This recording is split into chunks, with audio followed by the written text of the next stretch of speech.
ఏరా, సమయం అయింది కదా ఇంటర్వ్యూకి వెళ్ళడానికి, ఇంకా వెళ్ళలేదేంట్రా?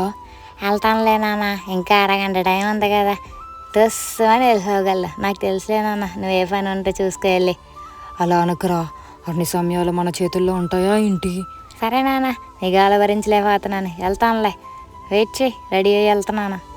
సరే నాన్న, జాగ్రత్త. సరే నాన్న, నేను ఆఫీస్కి వెళ్తున్నాను, ఇంటర్వ్యూకి వెళ్తున్నాను.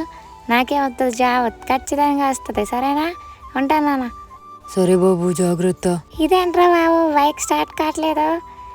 బాబోయ్, మా నాన్న అప్పటికీ చెప్పాడు త్వరగా బయలుదేరని. నేనే ఆలస్యం చేసుకున్నాను. సంవత్సరం నుంచి ఈ ఉద్యోగం కోసం ఎదురు చూస్తున్నాను. మా నాన్న చెప్పినట్టు ముందుగా బయలుదేరినా బాగుండేది.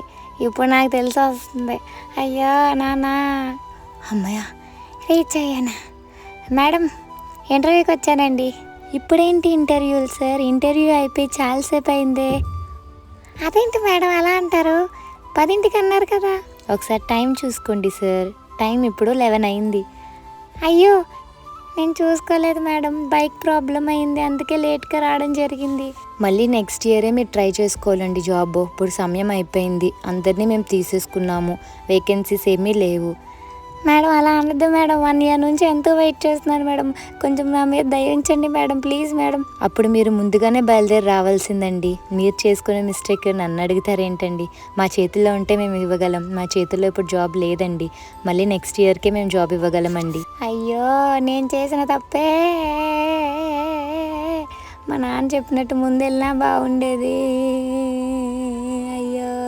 పిల్లలు, ఈ స్టోరీలో మీరు ఏం తెలుసుకున్నారు? తన సమయాన్ని వృధా చేశాడు, తన సమయాన్ని త్వరగా ఉపయోగించుకోలేదు, ఇష్టపడిన జాబ్ని కోల్పోవడం జరిగింది. అలానే మన జీవితంలో కూడా సమయాన్ని వృధా పరచకూడదు, సమయాన్ని వ్యర్థంగా వాడకూడదు. దేని గురించి వాడినా చాలా ఆలోచించి వాడాలి.